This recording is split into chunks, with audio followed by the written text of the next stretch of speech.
everyone on last year's initiatives and highlight how the Ministry of Home Affairs plans to introduce a Marine Development Act and highlight how the Ministry of Home Affairs is going to facilitate the initiatives and a number of developments for this upcoming legislative year, particularly in the areas of renewable energy, marine development, and other interesting initiatives that we outlined in the throne speech for this year. Last year's throne speech was focused on 4 initiatives: the consumer protection for loans and mortgages, the subsea cable fees regime, modernizing the landlord and tenant legislation, and training for level 1 PV solar installers. Around the issues of consumer protection on loans and mortgages, and concerning the conduct towards customers in the case of consumer protection for loans and mortgages, I can advise everyone that this responsibility is now in the hands of the Bermuda Monetary Authority. Consumer Affairs, of course, will continue to play a very important role with dealing with consumer complaints and also working with the BMA and the Ministry of Finance around banking conduct. In relation to the subsea cable regime, I am pleased to inform the public that the Subsea Communications Cables Act 2020 was passed and is now in operation. The application process has also been published and is under the purview of the Regulatory Authority of Bermuda. Modernizing landlord and tenant legislation. On modernizing that body of legislation, the public will know that since the 1990s, the rental market has really changed significantly.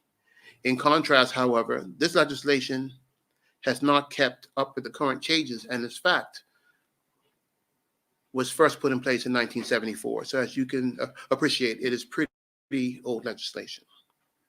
As with most jurisdictions, disputes between landlord and tenants have increased, and legislation is needed to address these issues and provide adequate guidance and protection for both landlords and tenants.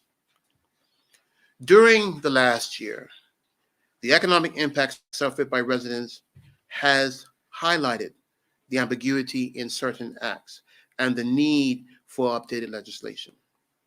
A more comprehensive act will enable Consumer Affairs to better assist landlords and tenants by giving clear guidance on settling rental disputes and potentially avoiding going to civil court.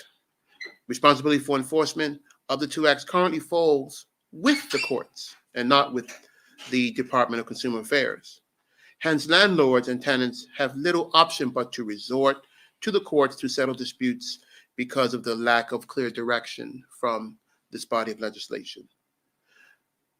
The court process, unfortunately, can be long, is generally not that user-friendly, and can prove to be expensive, with no guarantee of a positive outcome for either party.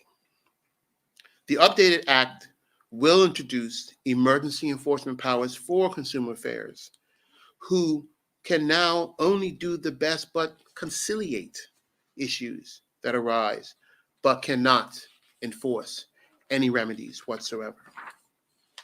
Despite this, most landlords and tenants, in our view, have been fair and respectful to each other in their relationships. However, there have been some instances where some landlords have committed unfortunate, heinous acts, and I'll just describe some of them. Shutting off of water and electricity, removing windows and doors as a way to force tenants to leave, and putting tenants' belongings out on the street. Likewise, some tenants themselves have indulged in illegal activities or engaged in intimidation against elderly landlords in particular. These occurrences require immediate intervention by an authority where there has been some sort of contravention of the legislation. Approvals are being sought from Cabinet, after which the drafting of the legislation will occur. And I expect that to happen within the not too distant future. When it comes to training of level 1 solar installers, the public will recall the goals proposed by the regulatory authority in the Integrated Resource Plan, known as the IRP, as a roadmap for future utility scale energy development for Bermuda. The only way Bermuda will meet its goals and share the prosperity of a self-sufficient energy future is by investing now in our local talent pool and building the capacity of trained Bermudians who will be vital to achieving our goal of a self-sufficient energy and clean energy future.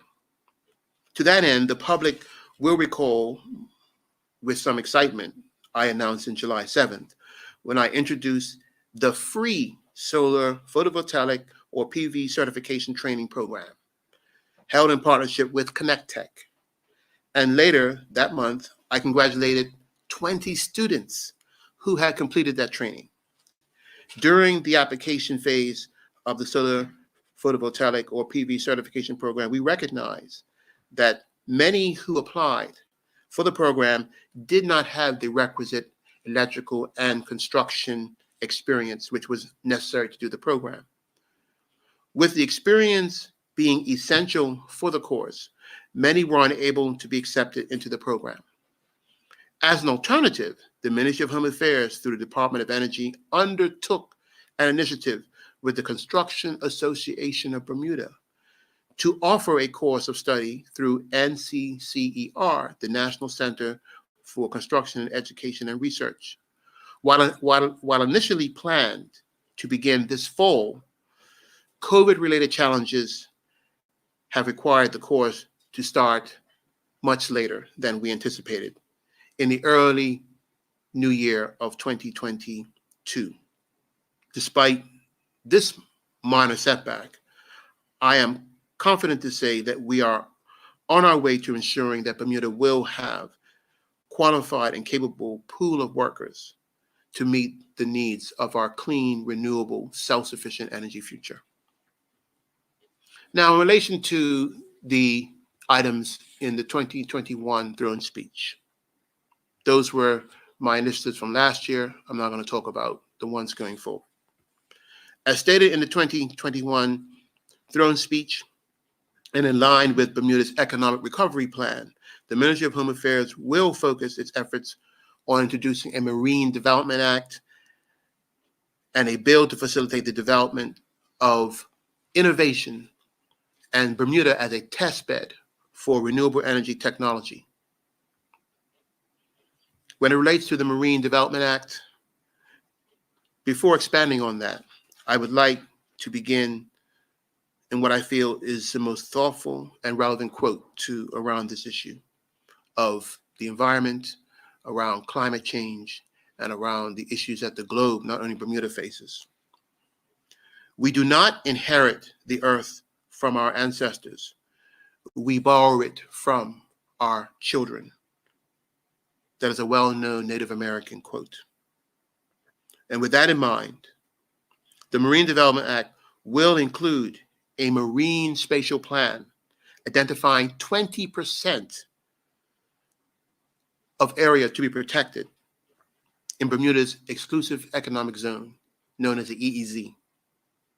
The Act will also create a framework to balance development with sustainability, providing an application process for investments in fishing, offshore renewable energy, and blue tourism. The process will guide ocean use management across the EEZ, drawing on local expertise and utilizing an environmental impact process and procedure akin to what is already in a part of our land planning process and incorporated into the Bermuda Plan and law already. This is a timely initiative in light of the recent events around the COP26 Conference of Parties conference, which was in Glasgow, Scotland. Bermuda's unique marine environment and marine cultural heritage define us as an island community, as an island nation. Well-known traditional maritime activities such as shipping, fishing, marine tourism, boating, swimming, diving, and snorkeling are a part of what we do. However, there are also new opportunities in the marine environment, which can be commercial in nature. These include, again, fishing, offshore, renewable energy, and blue tourism, in addition to mariculture, more commonly known as fish farming, that could contribute to job creation and new economic activity, economic diversification, and of course, a very important issue of food security. Any development in the marine environment must be sustainable and not jeopardize the ocean and coastal areas' environmental services provided for our island. We must protect our coastal areas. And coastal protection, removing carbon from the atmosphere, waste disposal, and its intrinsic value are also part of what we are interested in doing. The recommendation to ensure sustainability while managing overlapping and evolving needs of different ocean user groups and stakeholders is to develop a coherent blue economy plan to direct long-term management and economic growth. The United Nations Education and Scientific and Cultural Organization, known as UNESCO, defines Marine Spatial Plan, or MSP, as a public process of analyzing and allocating the spatial and temporal distribution of human activities in marine areas to achieve economic, social, and environmental objectives that are usually specified through the political process. MSP adds planning and public consultation elements to ecosystem management, producing an overarching system of sea use management, which is a fundamental tenet to the development of a transparent process to allow sustainable multiple uses of the marine environment with minimal user conflict achieved through environment with stakeholder output as part of the process. Regular reviews will enable the system to accommodate new maritime activities or adapt to changes such as those brought about by climate change and other consequences of large-scale human development. An important consideration is integrating the management of coastal zones to take into account the impacts of land-based activities on the marine environment, which is beyond the jurisdiction of the current Bermuda Plan, 2008. The Marine Spatial Plan will be managed similar to the Department of Planning's Bermuda Plan. That is, to conserve and protect areas while encouraging sustainable development in others. You will often hear the refrain that for all of our plans to protect, we do not have the resources to manage and enforce these protections. I am actually pleased today to advise the public that this is going to come to an end. You have heard or seen the press release that Bermuda is to be the first territory to be a part of the UK's joint Blue Shield program. The Blue Shield program will identify and analyze activities within REEZ that may impact the health and sustainability of these biodiverse marine environments. It will provide a complete picture of marine activities to the territories. And this is a program that's going to be afforded to all of the overseas territories by the UK government, but we are the first to be a part of it, which will allow improved management of the waters around Bermuda. The activities surveyed could include illegal, unreported, and unregulated IUU fish, which is IUU, illegal, unreported, and unregulated fishing, commercial and recreational vessel activity, shipping activity, So the program will assist us with monitoring all those activities if they arise within Bermuda's waters. Through establishing compliance and enforcement frameworks, Blue Shield will actively monitor activities, assisting us to ensure environmental regulations are met and, where necessary, help us with enforcement to take action against noncompliance. Our Blue Shield initiative will be supported through specialist staff training to build local capacity and access innovative surveillance and enforcement techniques. Just to put that in more plain language, we will be training Bermudians to operate this program. It will not be operated by non-Bermudians. There will be obviously technical training from overseas initially, but it will be Bermudians and locals operating the Blue Shield program and the technology that will come with it. These will include autonomous drone technology that can monitor vast ocean areas for human activity and report findings in real time, and passive acoustic units, which, once developed underwater, can monitor the sounds of vessels through their GPS positioning systems turned off. And some people may not be aware, but BIOS actually operates a similar type of technology in their own research. So it's the same technology, and we will have the opportunity to have that from the UK government, who are developing actual custom-made drones, at least two for us, that we will use in our waters. Furthermore, the latest satellite surveillance data can also be used to monitor marine activity across the entire exclusive economic zone. And when it comes to renewable energy technology and legislation that we're developing in that area, also during this session, as part of the Bermuda Economic Recovery Plan, the government will introduce a bill to facilitate the developers of renewable energy technology and using Bermuda as a test bed for their products. This legislation will lay the groundwork for additional investment in Bermuda, whose innovation can reduce the cost of electricity for local consumers. Concerning this, new regulations will address the fuel surcharge cost of electricity, which everybody, I think, knows about, and better regulate the storage and distribution of fuel to reduce energy costs for Bermuda's residents and businesses.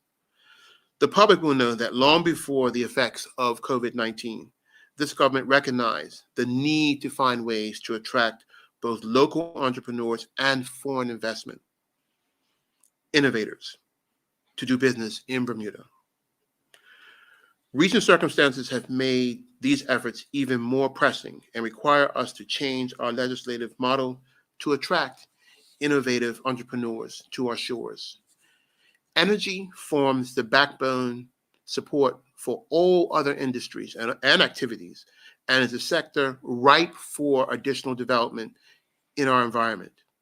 This is especially true as we aspire to fulfill the goals of the Integrated Resource Plan. If we don't move towards a more diversified energy future with more renewables, investment in the energy sector will not happen with just sticking with fossil fuels, everyone. If we want to have growth and change in our energy sector, we have to attract investment, whether internal to Bermuda or from outside. But it's through the incorporation of renewable energy this new investment will come.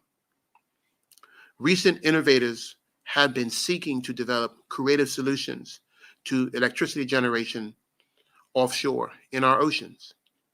Next week, I will have the pleasure of introducing one such developer. These solutions range from floating solar photovoltaic panels and floating offshore wind installations to ocean wave technology.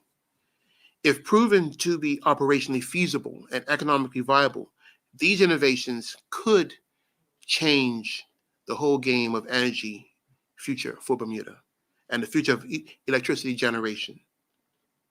These new initiatives will also attract investment and have the potential to create a considerable amount of jobs.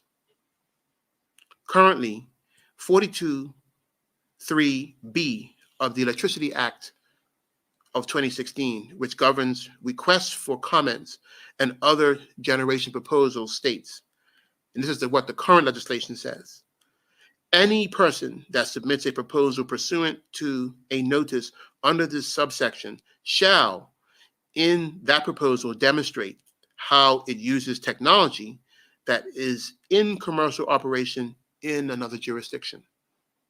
So it does. So right now, the Act stops innovation. It stops the introduction of new technology, plain and simple.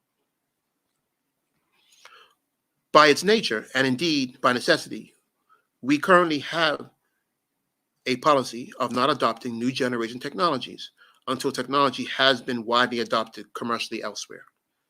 Essentially, this legislation is not conducive to any sort of innovation. For Bermuda's electricity sector to evolve and usher in new forms of renewable energy, we must adopt legislation that mitigates the risk of creation, but not prevent it entirely. To be clear, in no way should Bermuda add any risk to the stability of our grid, rated independently as one of the best in the Caribbean region. Innovators will be scrutinized to ensure their credibility as investors and meet a series of requirements before being allowed to connect to the grid. And of course, working with the current utility who is licensed to operate the grid, of course, is a part of the process. Provided the requirements are met, they will have an opportunity to give power to Bermuda. With the proper safeguards, this change in legislation may not only invite energy investors to Bermuda, but also help lower energy costs overall, thereby increasing our appeal to investors in other areas, such as data centers or in the area of fintech. And in conclusion, everyone, the people in Bermuda have entrusted this government to lead. And with the throne speech theme working together to move Bermuda beyond the pandemic, I am confident, and I'm sure and certain I can speak for all of my colleagues, we are confident that these initiatives, once implemented, will fulfill that goal. Thank you very much. And I would now like to introduce you all to the Minister of Transport, Minister Lawrence Scott, who will give his presentation. Thank you, Acting Premier. Good morning, everybody, and good morning to members of the media. As we continue to emerge from the pandemic, the Ministry of Transport will introduce new initiatives and strengthen existing programs by taking a contemporary approach to rebuilding Bermuda's economy. As it is stated in the throne speech, the tourism recovery will be aided by the Ministry of Transport, which will pursue an air service development policy to secure increased airlift from traditional gateway cities and increase Bermuda connectivity. In line with Bermuda's economic recovery plan, air service development is at the forefront of economic recovery. Over the course of the last 20 years, in which the Bermuda government had operational control over the airport, on average, Bermudians enjoyed over $40 million of airport-generated revenue annually. Until 2020, airlines had the financial availability to weather and shoulder our shoulder season.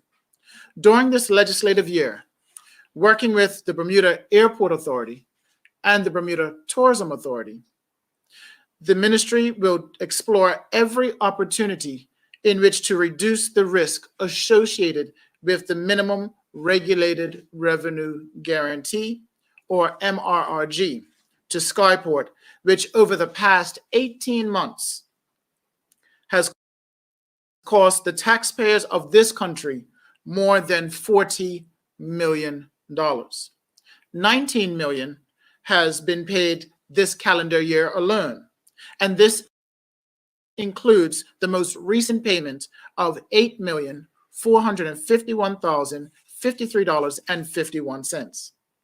It should be noted that this does not include any other additional payments which, for example, are the at least $160,000 per month, or a total of $2 million per year for electricity. And not to include the budgeted Air Service Development Fund, which cost additional millions every year, which under the project agreement is the responsibility of Skyport. We all rely on consistency when it comes to air travel and prefer the least number of connections while traveling to and from the island. We will work with both air service providers and airlines alike to provide increased frequency to core gateway cities and possibly open new air routes and passenger traffic for medical and sports tourism opportunities on island. The ministry is currently working with airlines and air service providers to deliver greater consistency to gateway cities in the United States, with the possibility to provide convenient connections to Midwest and West Coast cities.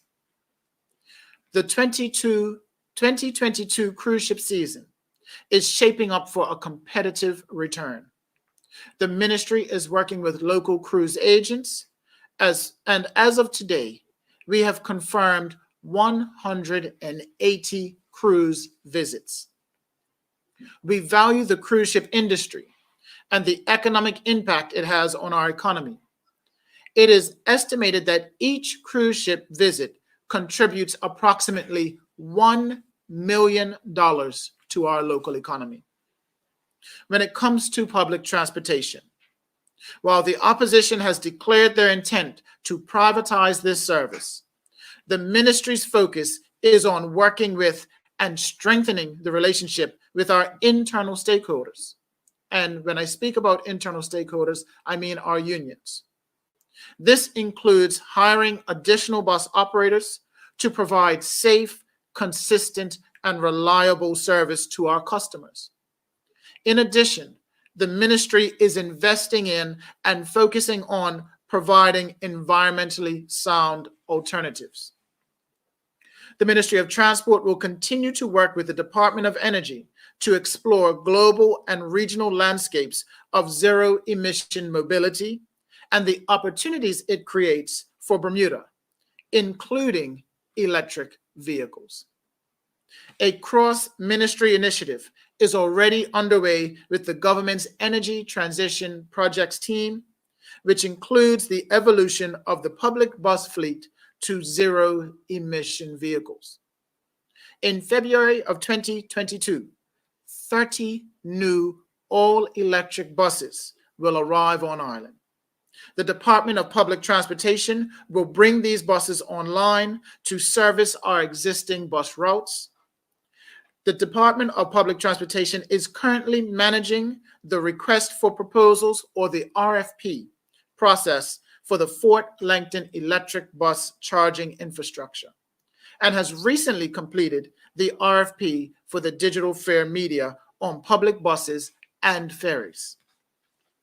The Department of Transportation Control will continue modernizing the delivery of online services with digitally based options and operations for improving customer service by providing online options for our patrons. Sadly, this week we mark the 16th road fatality for the year. We have recorded since 2008. This statistic is very troubling. We must improve transportation safety on both our roads and waterways. I have asked Bermuda Road Safety Council and the Bermuda Water Safety Council to increase their public education campaigns regarding safety on our roads. Safety on our roads, safety on our waterways. And in the new year, we will announce enhanced policies and procedures for new road users seeking to obtain a license. We must do better. We must do a better job at saving Bermudian lives, and the government and the Bermuda Police Service cannot do it alone. We are our brother's keeper. Everyone must help us change the culture of speed and careless disregard for others on our road and waterways. The Ministry of Transport is determined to work diligently during this legislative session to bring efficiency and efficient modernized changes. Thank you very much. Thank you, Minister. At this time, we welcome the media to ask questions. And I ask that in asking those questions that you please keep it to the content of today's press conference. Thank you.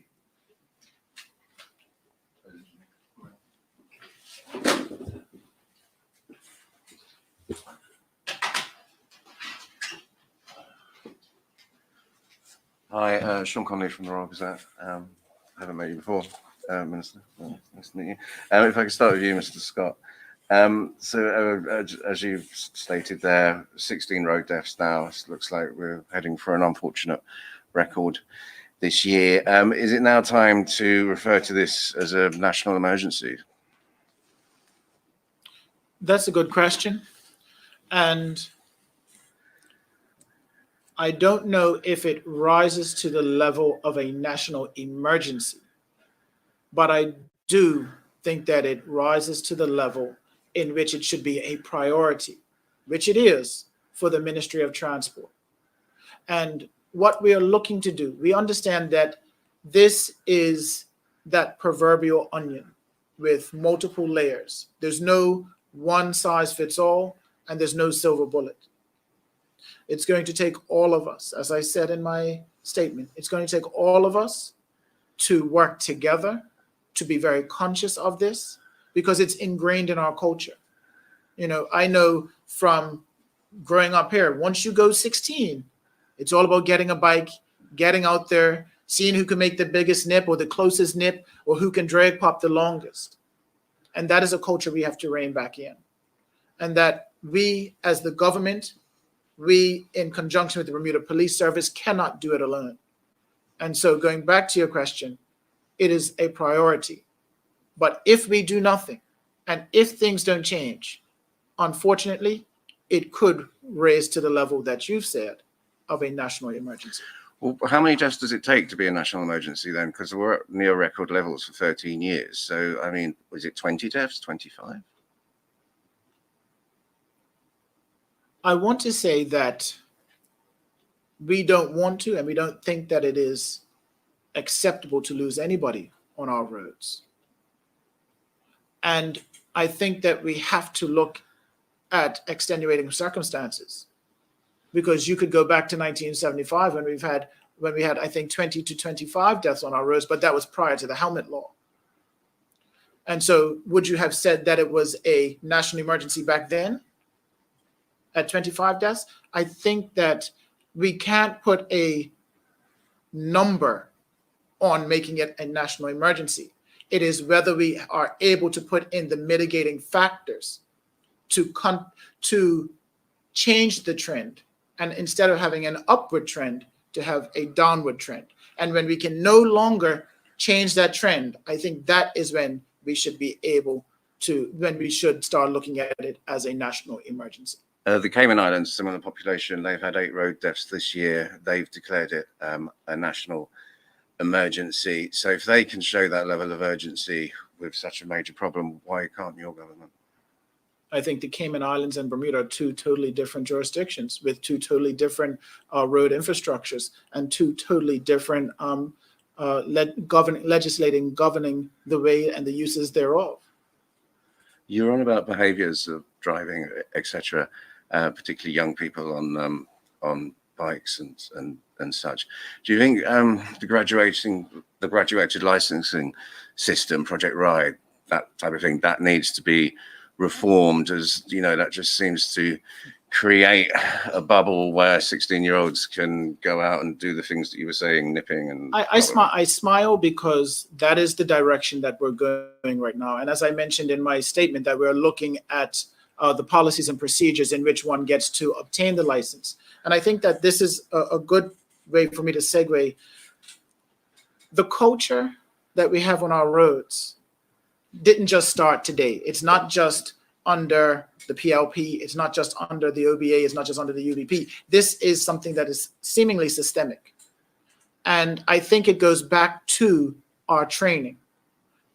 The way you train individuals and the better quality of training that they have, the more prepared they are to go on our roads, the more you change that culture, because it is not the 16 and 18-year-olds that are the majority of those losing their lives on the roads. If you look at the statistics, it's actually those that are had 15 to 20 years of experience.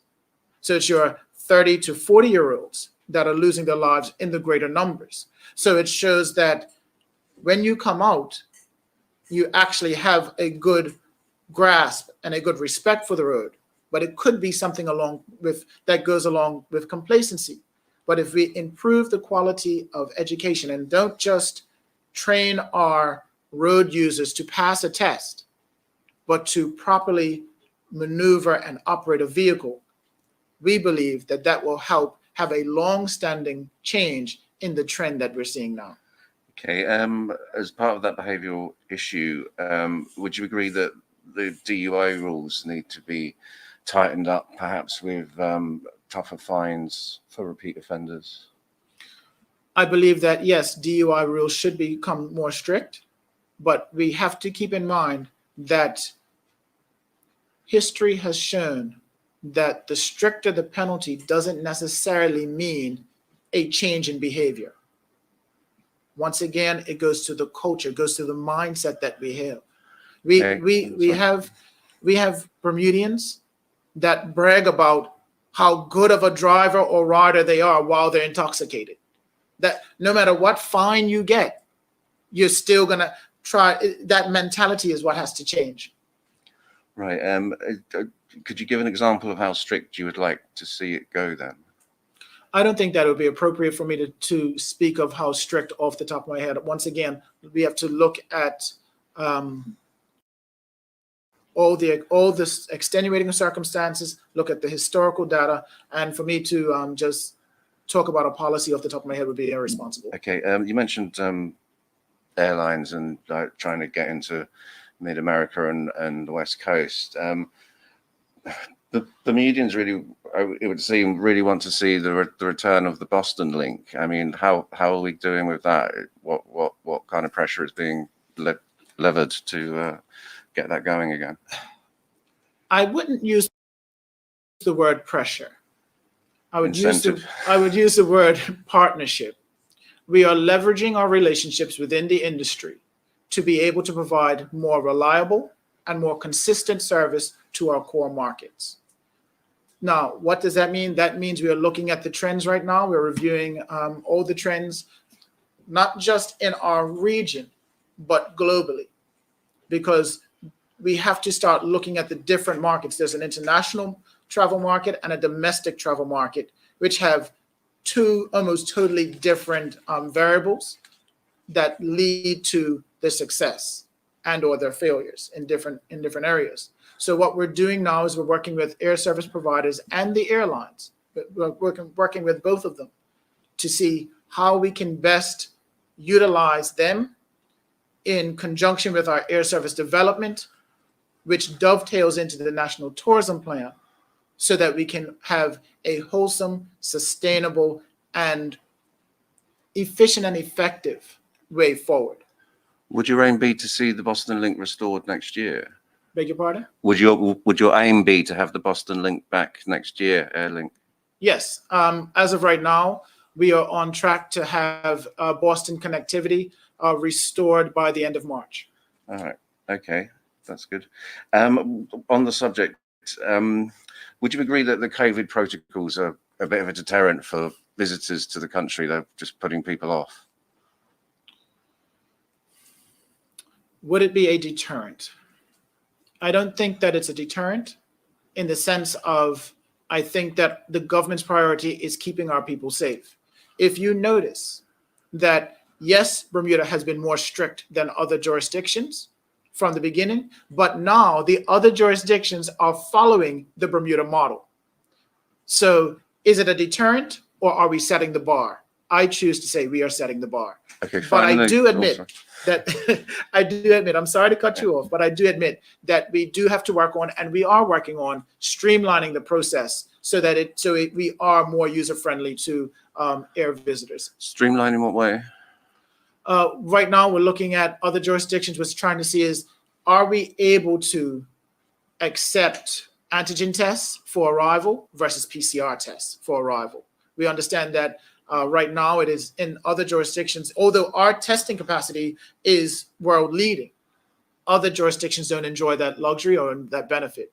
And so we have to now see what testing regimes, what testing opportunities or avenues they have that are readily available to the mass public and that meet our level of oversight. Well, thank you, Minister. Just one final question on that, on transport. Where are we at with speed cameras? We've been talking about them for 25 years, and when are they going to happen, or are they going to happen?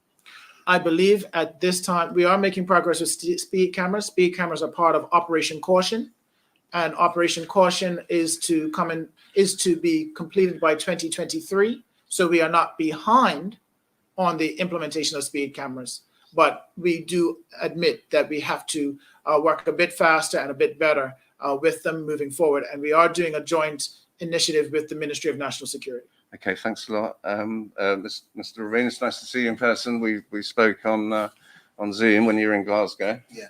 Yeah.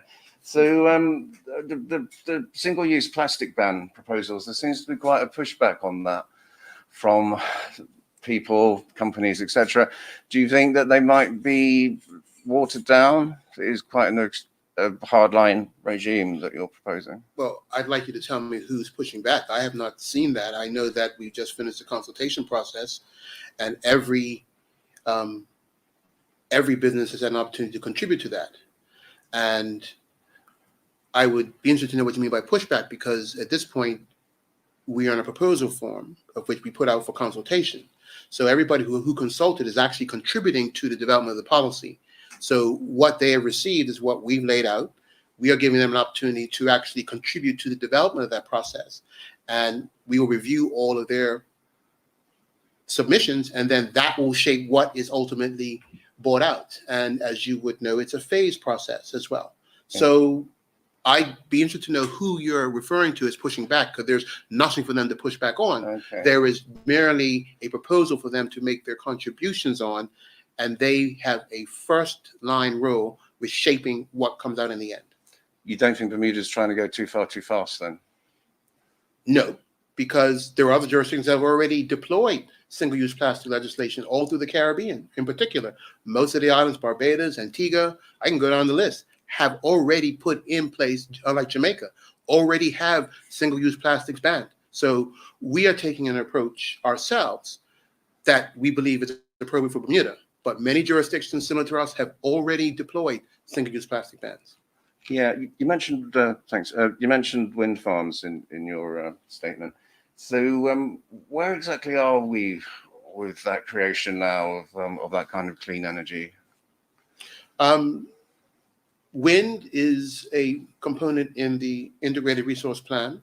It will be offshore wind, so no issue with it being on land. And at the moment, the regulatory authority is going through a process of finalizing a industry grade assessment on, which is typically called a wind study, to assess where and what type of a configuration a wind farm would look like. The goal in the IRP is to have in the area of 60 megawatts of wind.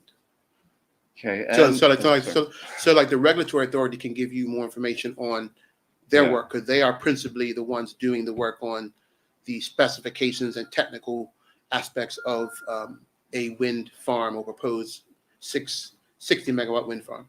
On rooftop solar power, that project, could you put a bit more flesh on the bones for me on that? Yes, we of course are very supportive of what is called distributive solar, which is solar on either residential or commercial rooftops. And we're actually doing work with the planning department and with the energy department to actually incorporate in the planning regime a framework that will allow that to be more efficiently put in place with developments going forward. The process is already pretty user-friendly for doing that. And but we are looking at a number of different options on how that will be sort of, I guess, further expanded in Bermuda. We are looking at options on identifying areas where commercial utility scale solar can be deployed throughout the island. And we're also developing a plan on how we can ensure that solar is available to those who can least afford the systems at this point. Almost anywhere on the world, deploying a residential solar system is expensive. It doesn't matter where you are, whether you're in Europe, whether you're in North America, anywhere.